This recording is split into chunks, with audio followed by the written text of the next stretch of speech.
Hello friends, welcome to CSC knowledge. Guys, ये हमारा lecture 6 है कॉम्प्लेक्स वेरिएबल इंटीग्रेशन का। गाइस, यहाँ पे हम बहुत ही इंपॉर्टेंट चीज़ देखने जा रहे हैं कि concept to solve the problem of counter integration. Counter integration से डायरेक्ट आपका 10 मार्क्स का क्वेश्चन आता है और 6 मार्क्स का क्वेश्चन तो कन्फर्म आएगा। ठीक है, तो सबसे पहले हम लोग क्या करेंगे कि रूल्स जान लेंगे, कॉन्सेप्ट जान लेंगे कि कैसे हम लोग क्या करेंगे, सॉल्व करेंगे काउंटर इंटीग्रेशन के क्वेश्चन को। तो सबसे पहले हमें रूल्स पता होना चाहिए कि कब क्या करेंगे, कब क्या नहीं करेंगे, तब तो सॉल्व करेंगे किसी भी क्वेश्चन को। तो चलिए यहाँ पे आपको मैं दिखाता हूँ कि काउंटर इंटीग्रेशन में आपका क्या क्या टर्म आ सकता है और उसको कैसे चेंज करेंगे। ठीक है, बस यही जानना है। तो सबसे पहले जहाँ भी क्वेश्चन में ये आपको क्वेश्चन में बोल देगा कि solve it by counter integration. ठीक है ना, तो आपको सोचना नहीं है कि कब हम काउंटर इंटीग्रेशन लगाएंगे कब नहीं लगाएंगे। ये क्वेश्चन में आपको डायरेक्टली बोलेगा कि solve this by counter integration. अभी हम क्वेश्चन भी देखेंगे। तो जहाँ जहाँ क्या क्या रूल्स है, तो सबसे पहले जहाँ भी आपको कॉस थीटा मिले, जहाँ भी आपको साइन थीटा मिले, ये दो चीज़ याद रखिए। जहाँ कॉस थीटा मिले उसके प्लेस पे लिखेंगे जेड प्लस 1/z और 1/2 से मल्टीप्लाई करेंगे। ठीक है, जहाँ भी कॉस थीटा है वहाँ पे इसमें कन्वर्ट करेंगे जेड के टर्म में। और जहाँ साइन थीटा है वहाँ पे क्या करेंगे 1/2, सेम चीज़, बस बीच में क्या आ जाएगा, माइनस आ जाएगा, z माइनस 1/z। ये काम हो गया किसका, जहाँ कॉस थीटा और साइन थीटा मिल जाए आपको काउंटर इंटीग्रेशन के क्वेश्चन में। ये पहला काम हो गया। दूसरा ये है कि कभी कभी आपको लिमिट देता है 0 से पाई। ठीक है, लेकिन काउंटर इंटीग्रेशन का रूल है कि आपका फॉर्म कैसा होना चाहिए, फॉर्म काउंटर इंटीग्रेशन का कुछ इस प्रकार होना चाहिए। देखिए ऐसे 0 से 2 पाई एफ ऑफ कॉस थीटा, मतलब कुछ भी हो सकता है यहाँ पे। ठीक है ना, sine theta F of cos theta D theta, मतलब कॉस थीटा साइन थीटा का टर्म रहेगा। और ये होना चाहिए 0 से 2 पाई। लिमिट क्या होना चाहिए, मेन मेरा मोटो यहाँ पे लिमिट बताने का। कॉस थीटा साइन थीटा रहेगा तो क्या करना है वो मैंने बता दिया आपको। यहाँ पे कुछ भी हो सकता है। यहाँ पे लिमिट क्या रहना चाहिए, ऑलवेज जब भी आप काउंटर इंटीग्रेशन को सॉल्व करेगा लिमिट 0 से 2 पाई रहना चाहिए। याद रखिए, क्वेश्चन में आपको 0 से पाई दे देगा तो उसको आपको कन्वर्ट करना होगा किस में, 0 से 2 पाई में। और वो कन्वर्ट हम कैसे करते हैं, तो देखिए सबसे पहले क्या करेंगे कि अगर सपोज करिए यहाँ से 0 से पाई लिमिट आपको क्वेश्चन में है, लेकिन काउंटर इंटीग्रेशन से जब हमें सॉल्व करने बोला तो लिमिट क्या होना चाहिए था 0 से 2 पाई।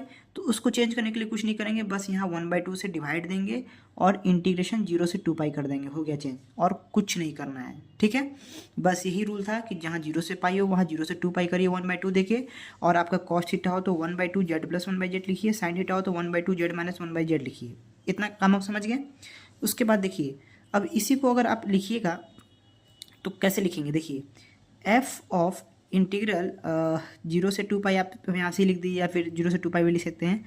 कॉस थीटा का जगह क्या लिखिएगा, जेड प्लस जेड इन्वर्स लिख सकते हैं ना इसको, या फिर 1/z ही लिखिए, कोई दिक्कत नहीं है। क्योंकि आपको पता है कि जेड इन्वर्स का मतलब क्या हुआ 1/z/2।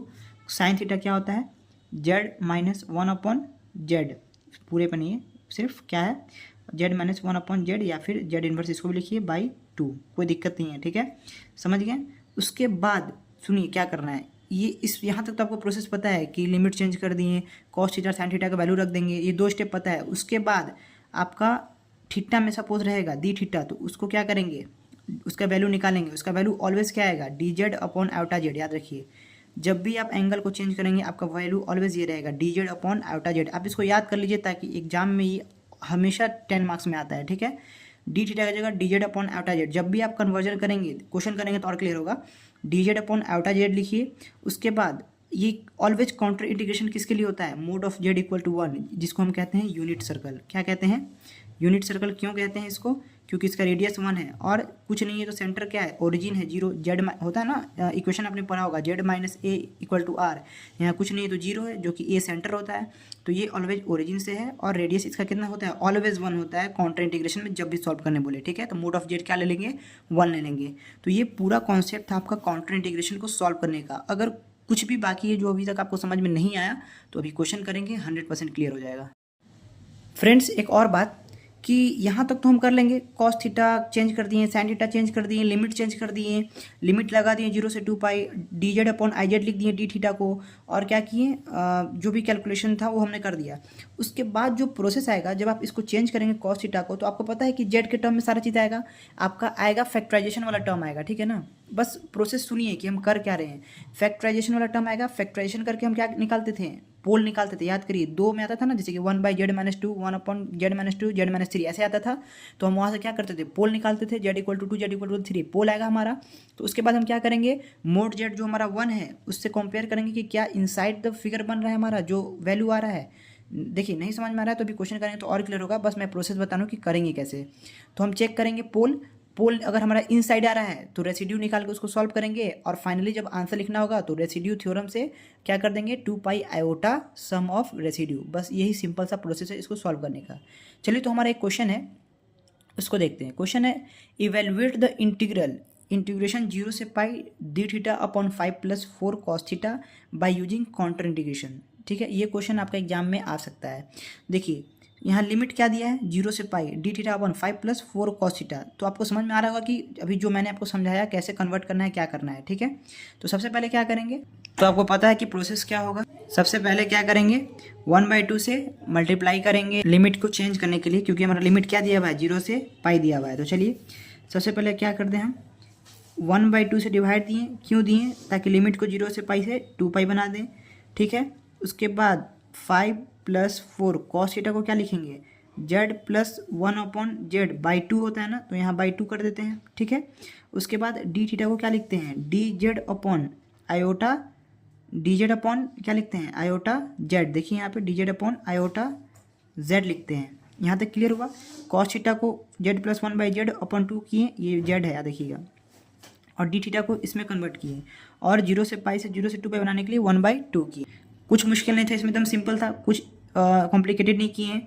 तो अब क्या हो गया, देखिए 1/2 बेसिक कैलकुलेशन है।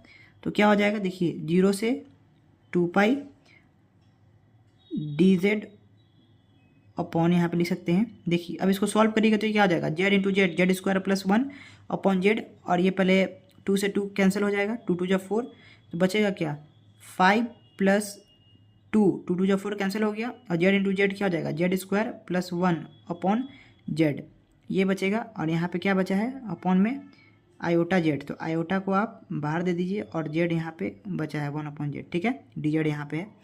अब क्या करेंगे, नेक्स्ट प्रोसेस देखिए, यहाँ बचा 1/2 आयोटा इंटीग्रल 0 से 2 पाई, 1/2 है याद रखिएगा।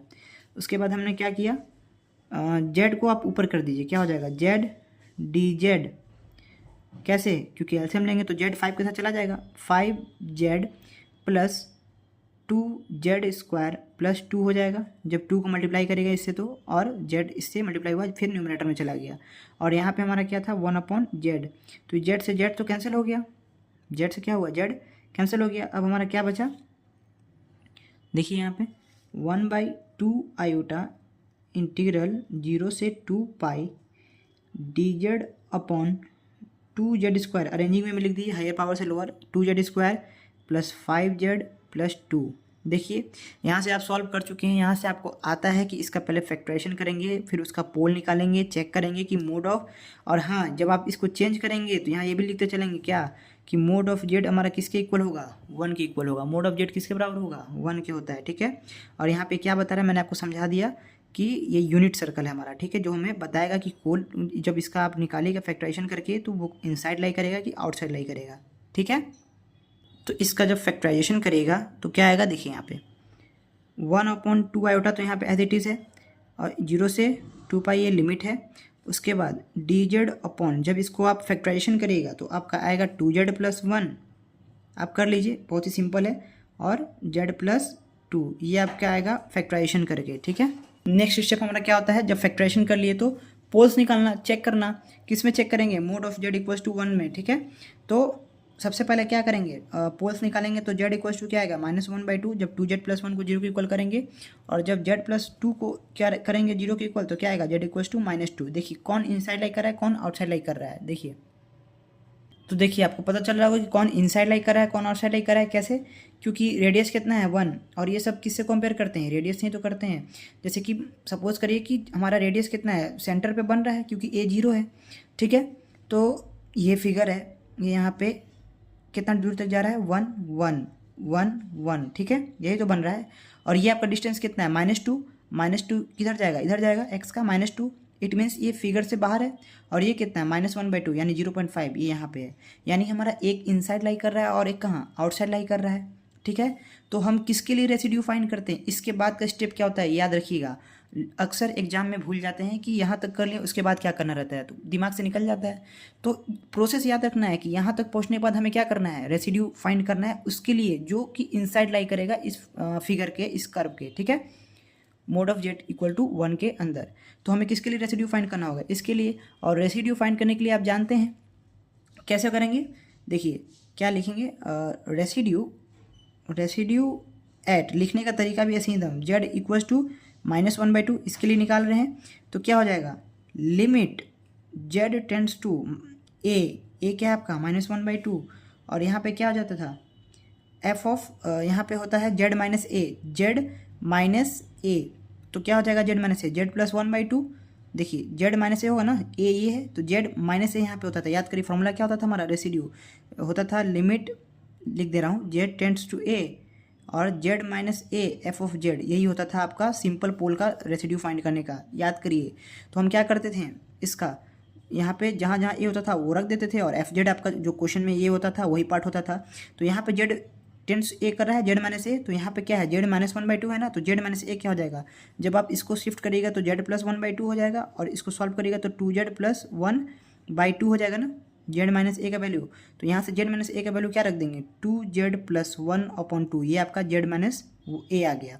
उसके बाद आप जब वैल्यू कैलकुलेट करिएगा उसके बाद क्या रखते हैं, एफ जेड रखते हैं, तो एफ जेड आपका ये पार्ट होता है। तो क्या हो जाएगा 1/, मैंने आपको बताया था ये वैल्यू ऑलवेज कैंसिल होता है, 2z प्लस 1 और z प्लस 2 ये होगा, तो 2z प्लस 1 तो कैंसिल हो जाएगा। और अब जहाँ जहाँ z है वहाँ पे क्या वैल्यू पुट कर देंगे, -1/2, तो हमारा सिंपल पोल के थ्रू सॉल्व हो जाएगा ये। तो चलिए सॉल्व करते हैं, हमारा क्या बचा 1/, यहाँ पे देखिए 2 छोड़िएगा मत, कभी कभी सॉल्व करते हुए हम लोग छोड़ देते हैं। तो 1/2 जेड की जगह क्या पुट करना है, -1/2, तो -1/2 पुट किए प्लस 2, क्लियर, लिमिट हमने पुट कर दिया। रेसिड्यू किसे निकाल रहे हैं, एट जेड इक्वल्स टू -1/2। अब आप इसको सॉल्व करेंगे तो क्या आएगा, 2 2 4, 4 - 1 3, 3/2 और 2 से 2 कैंसिल, बचेगा क्या 1/3। आप इसको सॉल्व कर लीजिए, 2 2 4, 4 - 1 3, 3 2 क्या आएगा 6, 6/2, फिर से काट के क्या आ जाएगा 3 आ जाएगा। और एक सबसे इम्पॉर्टेंट बात देखिए, हमने कहाँ से वैल्यू निकालना शुरू किया, यहाँ से रेसिड्यू यहाँ से निकालना शुरू किया ना, साथ में क्या था इसके मल्टीप्लिकेशन में 1/2 आयोटा, तो इसको क्या करेंगे मल्टीप्लाई करेंगे ना 1/2 आयोटा से पूरा कंप्लीट रेसिड्यू निकालने की, क्योंकि 1/2 इसकी मल्टीप्लिकेशन में भी तो है 1/2 आयोटा। तो फाइनली हमारा क्या आ जाएगा 1/6 आयोटा। ये क्या निकला, residue at pole Z equals to -1/2, जो कि कहाँ लाई कर रहा था, इनसाइड द कर्व जो लाई कर रहा था उसका पोल निकाल लिए। अगर ये वाला जेड प्लस 2 भी इनसाइड लाई करता तो उसका भी पोल निकालते। ये हो गया हमारा R1, एक तरीके से रेसिड्यू R1 इसलिए नहीं दिया क्योंकि हमें यहाँ पे एक ही निकालना था। अगर R2 भी इनसाइड लाई करता तो रेसिड्यू एट R2 के लिए निकालते हैं। और उसके बाद क्या करते हैं, अभी हमारा फाइनल आंसर नहीं आया है गाइस। फाइनल आंसर कब आएगा, जब आप करेंगे bye Cauchy residue theorem.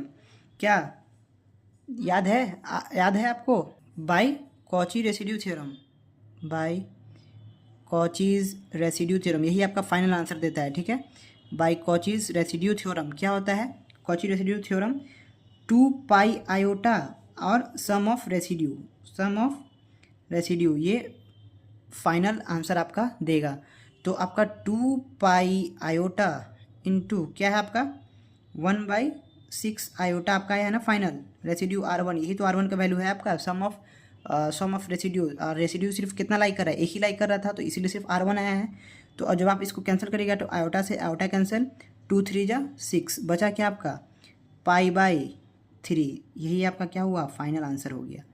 Friends, तो क्वेश्चन में कोई मुश्किल नहीं था। आई होप कि आपको काउंटर इंटीग्रेशन अच्छे से समझ में आ गया है कि क्या करना है, कैसे प्रोसेस चलना है, कैसे स्टेप चलना है, आपको अच्छे से समझ में आ गया होगा।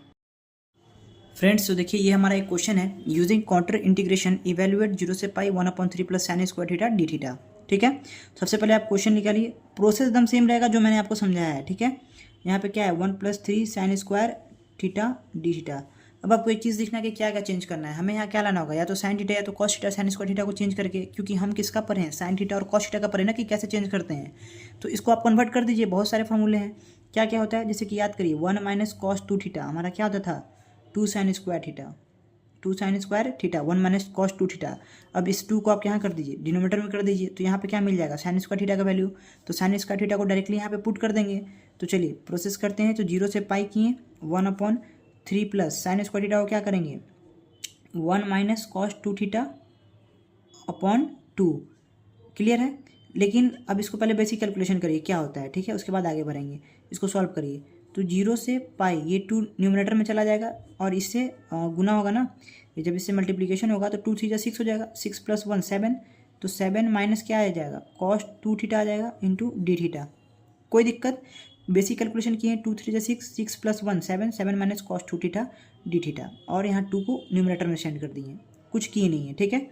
लेकिन अभी भी क्या हमारा कॉस थीटा आ रहा है, नहीं आ रहा है। तो उसके लिए क्या करेंगे, हम डायरेक्टली मान लेंगे कि 2 थीटा हमारा क्या है 5 के इक्वल है डायरेक्टली। तो अब कॉस 5 बन जाएगा ना, तब हम वो लगा देंगे z + 1/z/2। तो इसके लिए हमें डी थीटा भी निकालना होगा, इसको भी 5 में चेंज करना होगा। तो 2 डी थीटा क्या हो जाएगा d5 क्लियरली। तो डी थीटा का वैल्यू क्या निकल जाएगा d5/2। ये डी थीटा का वैल्यू डायरेक्टली आ गया, ठीक है। तो अब बस यहाँ पुट करिए 0 से पाई 2/7 माइनस कॉस क्या हो जाएगा 2 थीटा का जगह 5 हो गया ना cos 5, और डी थीटा क्या निकाले हम d5/2 निकाले। ये 2 से 2 क्या हो गया कैंसिल हो गया, हमारा क्या बचा 0 से पाई 1/7 माइनस, अब क्या करिए cos 5 को चेंज करिए। cos 5 को कैसे चेंज करते थे याद करिए, z + 1/z/2 करते थे ना। तो क्या हो जाएगा, माइनस बाहर है तो ब्रैकेट दीजिए, माइनस रहता है तो हमें एकदम सावधानी से चलना होता है, क्योंकि अंदर वाला जो प्लस होता है वो माइनस होता है, जो माइनस होता है वो प्लस में चेंज होता है अगर बाहर में माइनस है तो, इसीलिए ब्रैकेट देके अच्छे से सॉल्व करिए। cos 5 क्या होता है z + 1/z डायरेक्टली, तो z + 1/z अपॉन 2 होता है, ये होता है इसका वैल्यू। और d5 किस में चेंज हो जाता है dz/iota में, आपको पता है पहले भी डी थीटा किस में हो जाता था dz/iz में, तो जो भी रहेगा dz/iz में चेंज हो गया। यहाँ पे कुछ नहीं किया अभी तक, ठीक है। अब बस बेसिक कैलकुलेशन है, 0 से पाई चलिए। अब ये 2 को ऊपर सेंड करिए पहले आप, या प्रोसेस वाइज चलिए हम एलसीएम लेंगे 1 एलसीएम लेंगे तो क्या हो जाएगा 2 7 जा 14, 14 माइनस, अब अंदर वाले को आप सॉल्व करिएगा तो क्या आ जाएगा z² + 1 क्या आ जाएगा, एलसीएम लीजिएगा तो z² + 1/z हो गया ये, और ये 2 कहाँ चला जाएगा ऊपर चला जाएगा, क्योंकि इसका काम क्या हो गया एलसीएम ले लिए तो 2 7 जा 14 हो गया, और यहाँ पे 2 था इसके बेस में, और ये क्या है आपका dz/iota एज इट इज़, ठीक है। उसके बाद देखिए क्या होता है, उसके बाद क्या हो रहा है कि 0 से पाई दिए, इसे सॉल्व कर लेते हैं पहले बेसिक कैलकुलेशन 2। अब फिर से एलसीएम लेंगे तो ये हो जाएगा 14z, ये हो जाएगा माइनस है ना, तो -z², और ये माइनस प्लस क्या कर देगा -1 कर देगा, हो गया। अब ये z तो एलसीएम में लेके इसको भी दे दिए, तो अब z को भी कहाँ शिफ्ट कर दीजिए, ऊपर शिफ्ट कर दीजिए। ये क्या बचा dz/iota, क्लियर। ये z से z खत्म, कोई दिक्कत, यहाँ तक कोई दिक्कत नहीं होगा आई थिंक। तो अब देखिए, अब आपको लिमिट भी दिख रहा है, 0 से कहाँ है पाई है, तो इसको क्या कन्वर्ट करते हैं 0 से 2 पाई 1/2 से डिवाइड देकर, याद करिए कैसे चेंज करते हैं। 0 से पाई है तो 1/2 से डिवाइड दीजिए, 0 से 2 पाई हो जाएगा, ठीक है। उसके बाद यहाँ पे क्या है 2 अपॉन जो क्या है 14z -z² -1 और dz/iota, यही तो है, क्योंकि z तो आपका कैंसिल हो चुका है। अब यहाँ से 2 भी कैंसिल हो गया आपका। अब यहाँ पे क्या बचा देखिए, इंटीग्रेशन 0 से 2 पाई क्या बचा, यहाँ पे आप आयोटा को क्या करिए बाहर करिए 1/iota, यहाँ पे बाहर कर दिए, हमारा बचा dz/, अब यहाँ से गाइस एक और चीज़ है कि आपका क्वाड्रेटिक बन रहा है ना z², अब यहाँ पे z माइनस में है, आपको पता है कि ज़्यादा बेटर है कि इसको पॉजिटिव रखा जाए, तो माइनस कॉमन ले लीजिए, -1 माइनस कॉमन लेके बाहर कर दिए आयोटा के पास, तो -1/iota हो गया। यहाँ से माइनस कॉमन उठाएं तो जो नेगेटिव है वो क्या हो जाएगा पॉजिटिव हो जाएगा, z जो पॉजिटिव है वो नेगेटिव हो गया, तो z² -14z + 1 हो गया, क्लियर है। dz और आयोटा को बाहर शिफ्ट कर दिए, कोई दिक्कत। अब आपको इसका आता है डिस्क्रिमिनेंट मेथड से क्या निकालना, रूट्स निकालना आपको अच्छे से आता है, तो हम क्या करते हैं इसका रूट्स डायरेक्टली लिखते हैं। आप कैसे निकालेंगे ये भी बता ही देता हूँ, देखिए इस फॉर्मूला से -b ± √d/2a, जहाँ d का वैल्यू क्या होता है b² -4ac, और b कौन होता है, a कौन होता है, c कौन होता है, तो जो z² के साथ होता है वो a हो गया, जो b के साथ होता है ये हो गया आपका b का वैल्यू -14, और c हो गया आपका 1 जो कांस्टेंट होता है, ठीक है। जो z² के साथ है वो a, जो z के साथ है वो b, जो कांस्टेंट है वो c हो गया। तो a b c के वैल्यू को पता चल गया, आप d की जगह रख लीजिएगा, और आपका आई थिंक √192 आएगा, ठीक है। और उसको जब बाहर निकालिएगा तो 8√3 आपका बाहर आएगा, ठीक है। √d का वैल्यू मैं आपको बता रहा हूँ 8√3 आएगा, और जब आप इसको वैल्यू कैलकुलेट करिएगा तो आपका 2 वैल्यू आएगा, क्या आएगा आई थिंक 7 + -4√3 आना चाहिए। बिल्कुल, आपका क्या आएगा 7 + -4√3, ये आपका 2 रूट आएगा। आप इसको 2 पार्ट में कर सकते हैं ना। क्या Z1 क्या हो जाएगा 7 + 4√3। क्यों अलग अलग कर रहे हैं, क्योंकि हमें चेक करना है क्या रेसिड्यू कि कौन इनसाइड लाई करेगा कौन आउटसाइड लाई करेगा। और Z2 क्या हो जाएगा 7 - 4√3। क्लियर है। तो ये आपका Z1 Z2 2 मिला। तो सबसे पहले आप इसमें इस पार्ट को कैसे लिख सकते हैं, या देखिए सबसे मेन स्टेप है, यहाँ पे कन्फ्यूज़न होता है। तो आप देखिए -1/2 है, इंटीग्रल क्या करेंगे 0 से 2 पाई FZ, ताकि हमें कोई भी दिक्कत ना हो आगे सॉल्व करने में, इसलिए प्रोसेस वाइज एकदम चलिए। आप जैसे ही रूट फाइंड किए यहाँ पे रखिए, तो dz अपॉन रूट क्या है आपका 7 + 4 - √3, 7 - 4√3। तो इसको z के फॉर्म में कैसे लिखते हैं, z माइनस जो आपका रूट आया, जो आपका फैक्टर आया z-a लिखते हैं ना, z-a यहाँ पे लिखते हैं। तो z-a का है आपका 7 + 4√3, z-a हुआ ये। और दूसरा क्या आया z माइनस, मतलब z माइनस थीटा, z मतलब जो आपका फैक्टर करके आया उसको z माइनस ए लिखते हैं ना, z minus A is the factor of P X, z minus जो जीरो होता है z minus zero, z minus A is the factor of P X, और z minus B is the factor of P H, 2 factor आपका आता है। तो उसी form में यहाँ लिखते हैं ताकि हमें रेसिड्यू निकालने में आगे दिक्कत ना हो। ये क्या आ जाएगा z - 7 - 4√3। देखिए कुछ नहीं करना है, जो आपका जीरोज आया z माइनस लिख देना है, z माइनस यहाँ लिख दिए बस, और कुछ नहीं किए, बस इतना सिंपल समझिए। अब क्यों किए हैं ये आपको आगे समझ में आएगा, ठीक है। अब देखिए नेक्स्ट स्टेप हमारा क्या होता है, हमने अब चेक करना कि जो हमारा जीरोज आया वो मोड ऑफ z = 1 के इनसाइड है या आउटसाइड है, ये तो हमें चेक करना है। अगर इनसाइड होता है तो रेसिड्यू निकालते हैं, अगर आउटसाइड होता है तो नहीं निकालते हैं। तो इनसाइड दोनों में कौन लाई करेगा, ये क्या है 7 + 4√3, √3 का वैल्यू क्या होता है 1.717 आई थिंक होता है। तो ये वैल्यू आपका 1 से ऑलवेज बड़ा होगा, लेकिन यहाँ पे क्या है -4√3 है, माइनस में है, तो इसका वैल्यू आपका 0.717 आएगा आई थिंक आप इसको कैलकुलेट करेंगे, लेकिन ये कंफर्म है कि लेस देन 0 ये आ रहा है जब Z2 को आप सॉल्व करिएगा। जब ये आपका क्या आ रहा है लेस देन 0 आ रहा है, तो इसके लिए क्या करना होगा, हमें रेसिड्यू निकालना होगा। एकदम सेम प्रोसेस है हर क्वेश्चन में, ठीक है ना। तो हम कहेंगे क्या कहेंगे, रेसिड्यू एट z = कितना 7 - 4√3 के लिए निकालेंगे। वो क्या हो जाता है limit z tends to a, z किसको टेंड्स करेगा 7 - 4√3 को।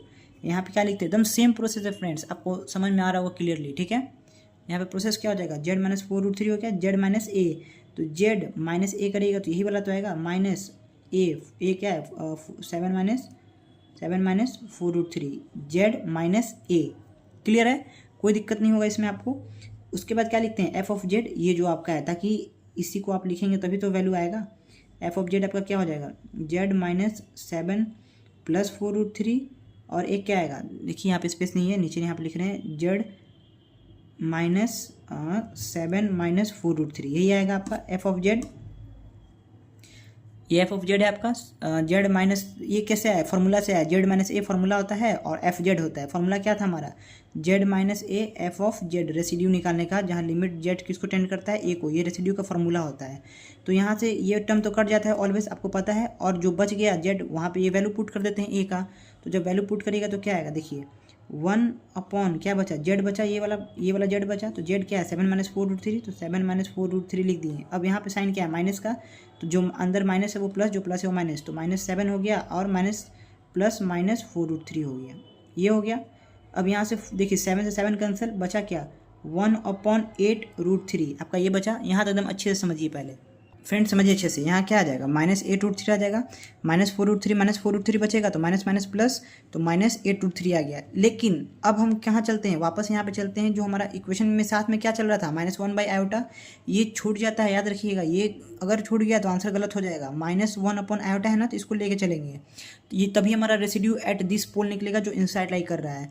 तो ये माइनस से माइनस तो खत्म हो जाएगा, बचेगा क्या 1/8√3i, ये बचा। लेकिन क्या आपका फाइनल आंसर आ गया, नहीं आया है। फाइनल आंसर कब आता है, जब आप क्या करते हैं रेसिड्यू थ्योरम का यूज करते हैं, क्या sum of residue 2πi sum of residue, तब आपका निकलता है फाइनल आंसर काउंटर इंटीग्रेशन में, ठीक है। तो क्या हो जाएगा फॉर्मूला आपको पता होगा, बाय क्या लिखेंगे Cauchy's residue theorem, by Cauchy's residue theorem ये किसके लिए लगता है, जो पोल इनसाइड लाई कर रहा है, जो पोल इनसाइड लाई कर रहा है उसका वैल्यू हमने फाइंड कर लिया है। ठीक है, तो आपका जो फाइनल आंसर वो आएगा कैसे, क्या होता है डायरेक्टली 2 पाई आयोटा ब्रैकेट में सम ऑफ रेसिड्यू। ठीक है, तो 2 पाई आयोटा एक ही पोल लाई कर रहा था इनसाइड में, कौन लाई कर रहा था 1/8√3 आयोटा, ये हमने वैल्यू फाइंड कर लिया है। तो ये आयोटा से आयोटा ख़त्म और ये क्या हो जाएगा 2 4 जा 8, यानी आपका जो आंसर आया वो क्या आया π/4√3, यही आपका क्या हो गया आंसर हो गया। फ्रेंड्स तो देखिए क्वेश्चन काउंटर इंटीग्रेशन का टफ नहीं होता है, बस हमें आना चाहिए कि कैसे क्वेश्चन को सॉल्व करते हैं। तो फ्रेंड्स काउंटर इंटीग्रेशन में आपका 2 मेथड होता है, एक तो हो गया आपका ये वाला जो आपके पाई के लिमिट आपका कैसा रहेगा पाई में रहेगा, 0 से पाई 0 से 2 पाई ऐसा रहेगा। एक और क्वेश्चन आता है आपका -∞ से इन्फिनिटी, एक और केस होता है, लेकिन अभी हम वो नहीं करेंगे, अभी के लिए इतना ही रहने देते हैं। तो आई होप कि ये लेक्चर आपको काउंटर इंटीग्रेशन का समझ में आया हो और ये बहुत ही इंपॉर्टेंट लेक्चर है, इसको अच्छे से पढ़िए और इसको समझिए, ये एग्जाम में 100% आएगा। ठीक है गाइस, थैंक्स।